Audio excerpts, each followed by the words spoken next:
What's up, peeps? Welcome back to another math vid. Well, the description today is, the chart below shows how many scoops of each ice cream flavor an ice cream parlor served one summer day. Use the chart to answer the next 3 questions. Not very relatable fact. Anyway, so our first actual question, which is not a description, is, what was the mean number of scoops served for the 4 flavors that were served the most? So as we know, mean is those numbers added together divided by how many there are. So the ones that are served the most would be cheesecake, butter pecan, creamsicle, and Rocky Road. Not sure if I like any of them, no offense. So if we add all of them together, that would take quite a bit of time actually. So we also have a little strategy here. We can take a 5 from here and move it to here. So then all of these are 30 and 30.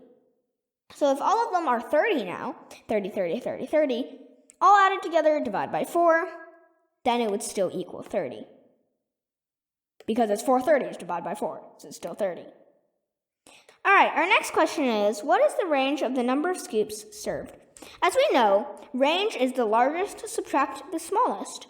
So there is a lot of smallests, actually, because there's vanilla, and there's also chocolate, and there's also strawberry, and they're all 15.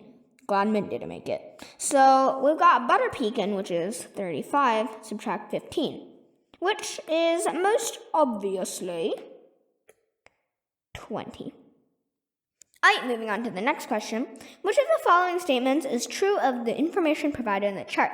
The mode is equal to the median? Well, let's see. So remember how we solve median, where it's the 2 numbers in the middle added together, divided by how many there are, which is 2. Or that's only for even numbers. Or if it's just odd, then it's just the middle number.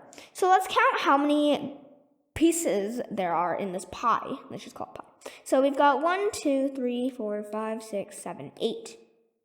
So that 8 is obviously even. So that means it would be split between the 4 and the 5 here. So following that same logic, then you can either solve it and get some more accurate solving, or you could just quickly take a glance at it. Oh yes, 20, 25, plus together, divided by 2, has to be more than 20. So you could just write that down on your notes. So we also got to solve the mode. The number that appears the most is the mode. And obviously 15 appears the most because it literally appears 3 times. I wish it was Mint, actually.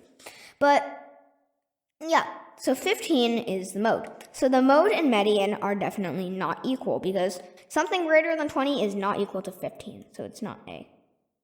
So our next answer choice is, the range is equal to the median. We know that the range here is 20. And 20 is not equal to something greater than 20. It has to be greater than 20. It cannot be equal to 20. It must be greater. It's not equal or greater than. It has to be greater than. Because 20 plus 20 is 40. 40 divided by 2 is 20. 25 plus 20 divided by 2 has to be greater than 20 because obvious reasons. So it can't be B either. C, the mode is greater than the median. As we solved before, we know that the mode is 15, and that the median is something greater than 20. 15 is not greater than 20, #common sense, so it can't be C. And that means the only remaining letter is D. Or, we're going through all of them because this is practice, but in a test, you can kind of just see right away, when you solve the mode and the median, it's like, oh, well, the median is greater than 20, right? And the mode is less than the median, so the median has to be greater than the mode. It's D. But it's practice right now just to, get you guys to understand, all each pieces of each of them to, be able to solve them. Because the test probably isn't going to throw out the same thing 2 times in a row. So, yeah, I hope this vid helped you guys learn at least a bit more about math, and I'll see you guys in the next one. Bye!